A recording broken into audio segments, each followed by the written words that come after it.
আজকে সন্ধ্যায় নাস্তায় আলুর পাকোড়া বানানো হয়েছে।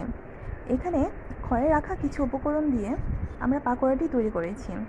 কাঁচামরিচ, পেঁয়াজ, আলু।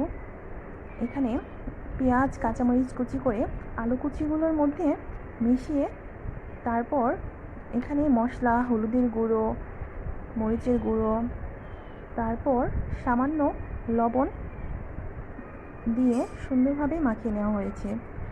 আপনারা চাইলে এখানে চালের গুঁড়ো অথবা ময়দা ইউজ করতে পারেন, কিন্তু আমি এখানে আটা ব্যবহার করছি। ঘরে রাখা আটাই আমি ব্যবহার করছি এখানে। তারপর সামান্য তেলে মিশ্রণগুলো সুন্দরভাবে ভেজে নেব। ভেজে নেওয়ার পরে আমরা সন্ধ্যার নাস্তা হিসেবে খাবারটি পরিবেশন করেছি। মাশাআল্লাহ, সবাই খুবই পছন্দ করেছে। টেস্টও অসাধারণ ছিল। সন্ধ্যার নাস্তা হিসেবে পারফেক্ট হয়েছে।